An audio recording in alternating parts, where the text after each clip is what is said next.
কুরবানির চাঁদ উঠলে কোনো পশু প্রাণী জবে করা যাবে না এ কথা ঠিক নয়, বরং পশু প্রাণী জবে করা যাবে এটাই ঠিক।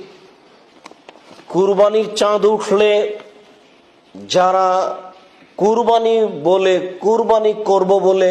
সিদ্ধান্ত নিবে, পশু প্রাণী কিনে নিবে, তারা তো সেই পশু নির্ধারিত দিনে কুরবানি করবে, কিন্তু বাকি এই 9 দিনে সে কোনো পশু জবে করতে পাবে না, এরকম কথা রাসূল সাল্লাল্লাহু আলাইহি সাল্লাম বলেননি, সাহাবীগণ থেকেও প্রমাণ নেই। সাথে সাথে কোনো পশু প্রাণী জবে করতে পাবে না সেইটা হলো যারা হজ সফরে গেছে, হজের এহরাম বেঁধেছে, তারা কুরবানির দিন পর্যন্ত কোনো পশু প্রাণী নিজের জন্য কারো জন্য জবে করতে পাবে না। এইটা হলো